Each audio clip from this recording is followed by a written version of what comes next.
Welcome back. Representative Howe, we've got, I'm going to move House File 136 to your bill.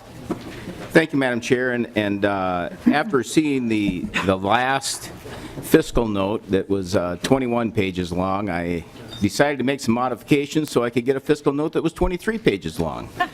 So Madam Chair, I'd like to move the DE2 amendment. Okay, I'm going to move the DE2 amendment. Representative Howe to the DE2 amendment. Yes, Madam Chair. The original bill moved all the agencies to a zero-based budget at one time, and we got a rather large fiscal note on it. So I decided to ease the pain as we went into this and take each group of agencies and ease this into over time. So we'd take each biennium, we'd take so many of them and move them into a zero-based budget, and that's what the DE2 amendment does. After reading the current revised fiscal note, I realized that in the DE2 there is a missing component, which I would hope that if this is moved forward, that either at the next stop or if it's being held over for inclusion. Laid over, yep. If it's being laid over for inclusion, the piece that wasn't in there is as these agencies go to a zero-based budget, the requirement to do a based budget would be removed and they'd be exempted from the state statute that requires them to do so. That would minimize that would change the fiscal note again, because there would be some folks that wouldn't be required to do so. So if the I think Mr. Howe, or Representative Howe, if Ms. Roberts can weigh in a little bit. Absolutely. Thank you. Ms. Roberts. Madam Chair and members, I just want to clarify the fiscal note that was in your packet is on the bill as was introduced. We received the amendment last night, and I have put a request in for a revised fiscal note. So the fiscal note you're looking at is not for the amendment. And I think just in general, if you look at it on the first page, the amendment no longer applies to the legislature and the retirement system. So those costs would drop off. And then I think you can see that the majority of the costs are for Minnesota Management and Budget, and that there would likely be some changes to those numbers based on the amendment because of your phasing in the different agencies. And Ms. Roberts and Mr. Gearing, I assume then too, when I'm looking at the House Research Summary too, that says as introduced, so that would be off as well. So if you can help us a little bit, maybe get through what does your DE2 amendment do? The DE2 amendment, if you look at it's basically the big changes start on line 2.15, and what it does is start at 2018, and you can see the agencies listed. Those would be the ones that would transfer and do a zero-based budget. And then as you start on line 2.21, I should put my glasses on, that would be in fiscal year biennium 2020. Those would be the agencies that would transfer and start doing a zero-based budget. And then in 2022, those would be on line 2.27, and that's just how it goes. So there's a group of agencies that would start doing zero-based budgeting. Okay. And Go ahead. no, I guess that's the biggest changes as it goes forward. And then if you see, I think on line 3.3, that's the last iteration of folks that would transition to a zero-based budget proposal. Okay. All right. Any other thoughts that you want to offer on it at all? Or? No, I think that this actually gives a transition period, so we're not hit all at one time in doing this. I would guess, I will ask the question, if you would allow me, Madam Chair, to anyone that actually has gone through this process from a base budget process to a zero-based budget process to raise their hand. Well, there's two of us, and I will tell you that it's a painful process. I did this myself. But I will tell you, the stuff that I found that was buried in my budget when I went through it was astonishing. Now, it wasn't an easy process, but it was a highly effective process. And there was at one time when we were thinking about just doing this. In fact, the Senate amendment that I took and changed to make this DE2 amendment actually had us doing it once and then 10 years, then going back to a base budget process and then going doing a zero-based budget every 10 years. I will tell you that having gone through this pain, you don't want to do it every 10 years because it's easy to do it every year thereafter because you know your budget better than anything else when you do a zero-based budget because you know line by line exactly where you're spending every dollar and why you're spending those dollars. And if you don't spend those dollars there, you know what's going to happen. So having gone through the pain and having gone through the process, I wouldn't do it any other way because it's easy to maintain once you've done it because you know it. And you know what's in there, and you know every time you increase something, you know what's in there. So that's why I'm a big proponent of zero-based budgeting. And with that, I would, if we can pass the DE2 amendment, Madam Chair, and then get the bill in the form I would prefer. We will do that. To get the bill in the form that the author prefers, members, we're going to vote on the DE2 amendment. All those in favor, please say aye. Aye. Aye. Those opposed, the amendment is adopted. Members, Representative Johnson, you want to ask a question now, or do you want to hear Ms. Kelly first? What would you prefer? Ms. Kelly, thank you. All right. Ms. Kelly? Welcome to the committee. If you can please state your name for the record and who you represent.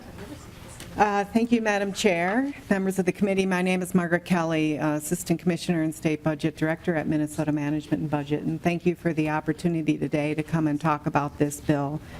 I appreciate the DE2 amendment. We will take a look at it more closely and see how we would adjust our fiscal note based on it. I do want to point out on line 3.3, it requires a select group of agencies to do zero-based budgeting beginning in 2026 and every year thereafter. So I'm not sure if that was your intent, Representative. But let me just speak more broadly. First, that I'd like to confirm my commitment as the budget director to the budget process and to the information that's provided in the document. We have a broad set of activities that we're responsible for in the budget division, and preparing the governor's budget is one of our responsibilities. And while it's the governor's budget recommendations that we prepare, we publish the document for your use as well. And so our goal is to effectively communicate the budget and the changes to it. And to do that, we consult every other year with House and Senate leadership, along with chairs of Ways and Means and Senate Finance, to seek your advice in the form and format of the document. So we welcome your input. We work closely with House and Senate fiscal staff and make what adjustments we can to the document to meet their needs as well. And so I'd also want to just remind you briefly that what you currently have in a budget document and the process that we go through to produce it. Our document is 3,000 pages long, give or take a page. It includes background narratives on activities, goals, and performance measures already for each agency. The fiscal pages provide budget information for each activity for prior years and the next 2 biennia.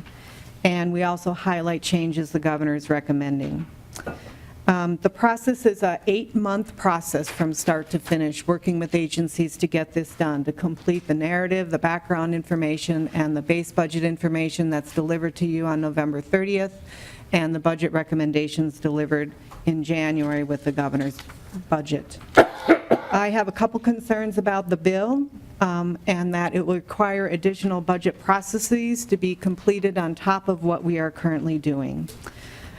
Zero-based budgeting is a concept that's been around since the early 70s. The federal government has experimented with it in modified forms, and to date, no state has used zero-based budgeting for an extended period of time.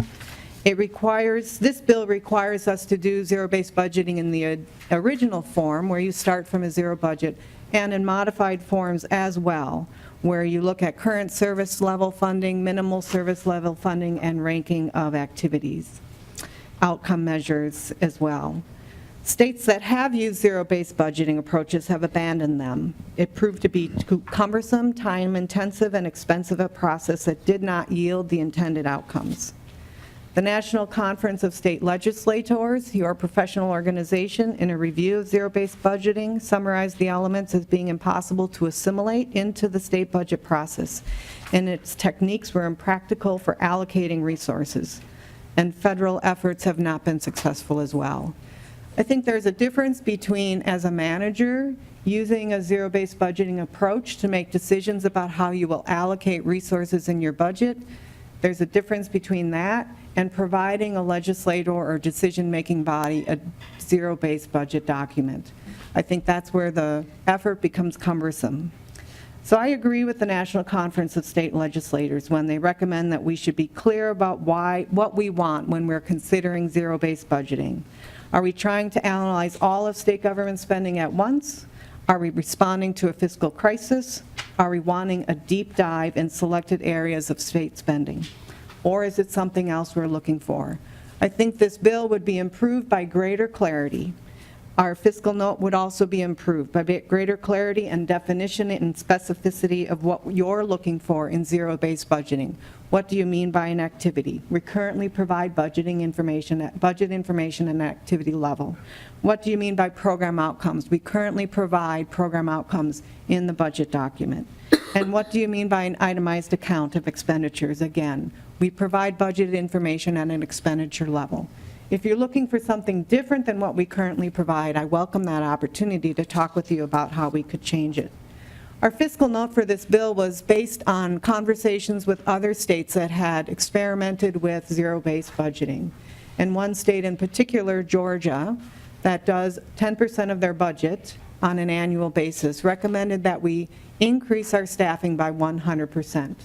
Another state that did their entire budget in a modified zero-based budget strategy for one biennium recommended we increase our staffing by 30%. And both states recommended that we increase staffing in state agencies that will have to produce the zero-based budget as well. We took an approach of a 50% increase in our staff at MMB and increase in the complement within state agencies. This bill, while it parses out the budgets that would be subject to zero-based budgeting in the first biennium, it still requires over 75% of the budget to be subject to a zero-based budget approach based on the agencies that are selected for review. So if the intent is to reduce the fiscal note, we would have to talk about other strategies besides just that. But I welcome any questions and I'm available later. Representative, how do you want to comment first at all, or do you want to wait? Well, Madam Chair, I think that I'm not denying that this isn't a cumbersome process, but there's nowhere in there discussing about after you get done with this, it's a very simple process to continue.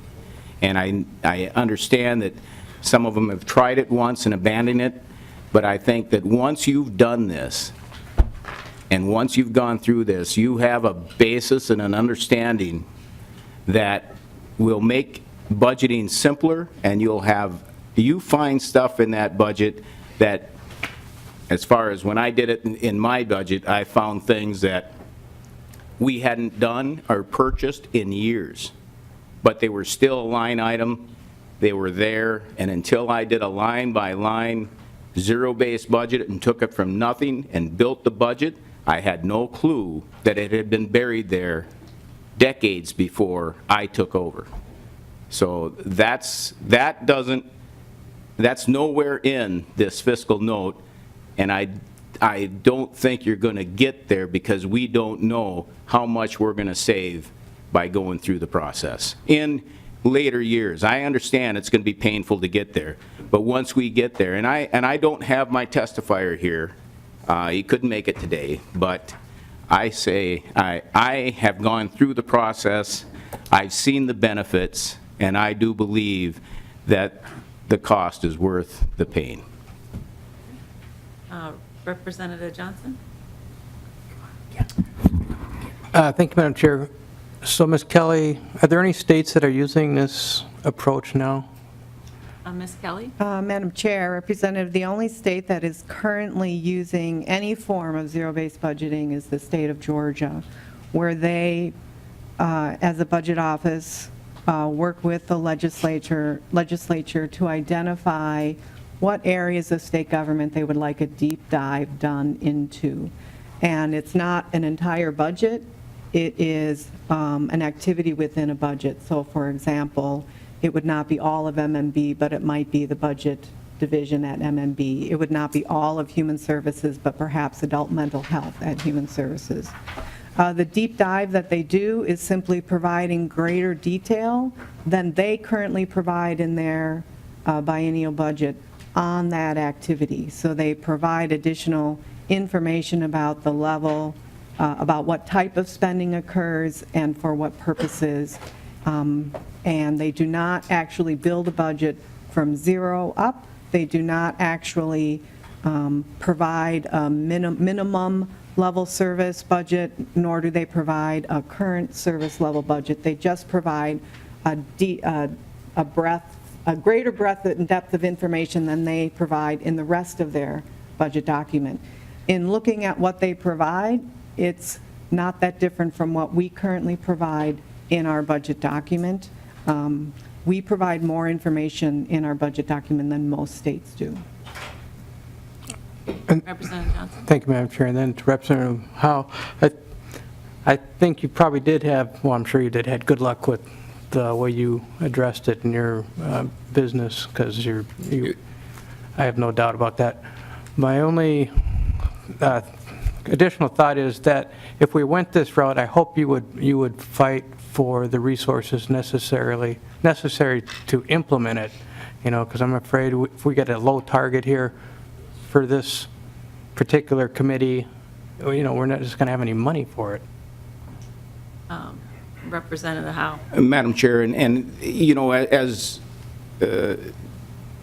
Ms. Kelly says that they're doing a deep dive, that almost sounds like more of an audit than a budget. But to your response, it wasn't my business where I did this. I did it for the city of St. Cloud as a fire marshal. So I was doing the fire marshal division's budget, and that's where it was the first time. So it was local government where I was doing this, and had the city, we had great success, and I believe they're still doing it today. Representative Uglum? Thank you, Madam Chair. Director, you mentioned that other states have had these huge staffing increases, and you budgeted in the fiscal note for that. But given, and Representative Howe has testified to this, given the fact that once you get through, and I agree, this is a massive total sea change that we're asking for, or Representative Howe is asking for. But once you get through that, after a couple of years, what are the staffing levels supposed to do? Are they supposed to trend downwards? Ms. Kelly? Madam Chair, Representative, the state of Oregon, one state that we spoke with, only did it for one cycle and then abandoned it. The governor came in and said, we're going to do this, and did not continue doing it. It didn't produce the results he was hoping for. So they did not maintain. Second, in the other state we talked to, Georgia, which I described earlier, are currently, they're on a 10-year plan. So they are reviewing, doing a deep dive on 10% of their budget every year. And so they don't foresee, they're in, I think, year 3 or 4, and would not foresee any changes in staffing because of the intensity that review requires. Representative Uglum? Thank you, Madam Chair. Director, well, I could believe that because this is something that could take a generation to get done through state government and everything else. You refer to the deep dive idea or concept here. And I'm assuming then when you're talking about that, you're looking at increased detail, increased accuracy, when they're singling out these couple of departments to begin with in terms of the budgeting process? Ms. Kelly? Madam Chair, Representative, I'm speaking about increased detail. I would hope that the accuracy would be the same as we currently provide, but pretty much just increased detail in the level of information. So currently, we may provide information about adult mental health more broadly, but I think this deep dive would look at every single strategy that is used within the adult mental health program and provide budget information at that level, as well as more. We currently have information in our budget system about the types of expenditures, whether it's full-time staff or part-time staff, whether it's contracts or whether it's grants. And it provides that level of detail in Georgia. They currently don't have that level of detail in their overall budget, so. Representative Utham? Madam Chair. Director, yeah, when you talk about that detail and things, and if you look at the fact that you have to direct and manage, obviously, a very, very intense, very, very large budget, and we have to manage that also, zero-based budgeting is really the ideal in many respects. But can it actually work for government? It can work for business, obviously, and it can work for small municipalities and everything else. And I'm sure, Director, you've probably read books about it and all of that. Is there a middle ground? Is there a modified version of this that would be, in your estimation, feasible? Ms. Kelly? Mr. Chair and Representative, I think it would be helpful to know what it is you're wanting to accomplish, and that we could talk about how to incorporate that and ensure that that's a part of the budget document. I think one thing that you all have tried to do in the last couple of years that you may not recall is with evidence-based budgeting. And you passed a law 2 years ago requiring MMB to implement the Pew MacArthur Results First model, which looks at items of expenditure within agency budgets and what the evidence suggests around cost-benefit analysis of that activity, and whether or not we should see a return on our investment for that, or whether it's costing us more to implement, and allowing you as decision makers to evaluate, are we okay with that? Do we want to give up a strategy we have thought was good, even though it's not, because it's not producing the benefit, and invest in something else? So we have gone down that road for about 2 years now. We have implemented that with regards to adult mental health and with regards to adult correctional services. I think those committees are pleased with what the work we have done. I think that's something we could talk more about if you wanted different information. That's one thing that I think may be helpful more broadly across state government. Representative Utham? Madam Chair, and I think ultimately Representative Howe is looking at, obviously these improvements and things, zero-based budgeting being on this end of the paradigm, yours being current here, and what you just explained, moving towards more zero-based budgeting, really, in terms of management analysis and things, the tools that you give us. So I applaud Representative Howe for moving forward with this. I think it's a great idea, but I think we cannot fool ourselves one little bit that this would be a massive undertaking and would take a long time. And if it ever did work, it would be just absolutely wonderful, but it's very difficult, huge challenges. Thank you. Representative Driscoll? Thank you, Madam Chair. And the thought dawns on me today as I hear Representative Howe and Director Kelly and the conversation with members, that as we look at this, the only way that I can put this into a context that I can relate to is the state budget's like a chest of drawers when I was growing up as a kid. All right, I get T-shirts and I put them in there, and I get socks and I put them in there, and I get all my clothes and I put it in the dresser drawer. Every once in a while, my parents would say, "It's time to clean out the dresser drawers." Well, I don't want to because that's a lot of work. And well, what's in there? Are you still working with that? Are you still using that stuff? Did you miss under the bed? Well, I haven't gotten to the closets yet either. So every once in a while, I would come home and there'd be a surprise for me. Everything that was in my dresser, everything that was in my closet was dumped on my bed. So I'd have to look through it, right? So Ms. Kelly, when do we ever dump the state budget on the bed and go through it under the current system? Kelly? Madam Chair, Representative, my son's dresser, when it's dumped on the bed, just simply ends up on the floor, so. I'm not saying where it went, Director Kelly, I'm just saying that it ended up on the bed originally. Madam Chair, Representative, I think that you could do that at any point you want. The question is, what is the most cost-effective way to do that?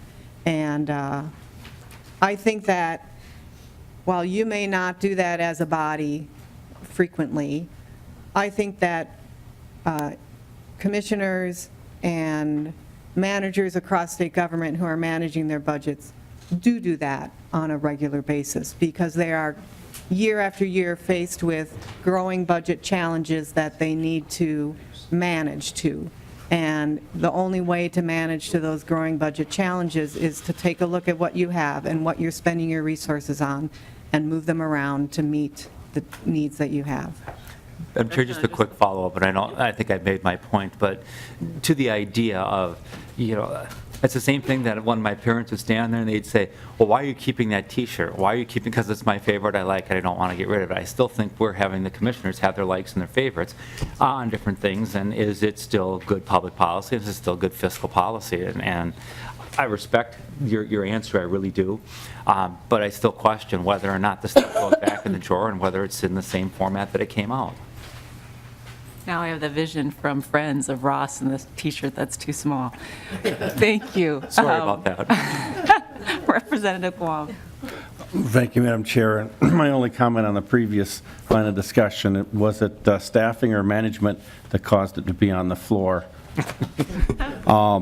I would hope that, because the author's testifier and reference isn't present, because it was brought up that Georgia is the one that's still doing this in some form, and I looked back at some notes, and apparently it started with a small peanut farmer, became governor, and then president, that if there's some historical data over the decades from growth of budget and different processes that they've got on Georgia, so it sounds like they've done different iterations, that might be useful as background information that we could have.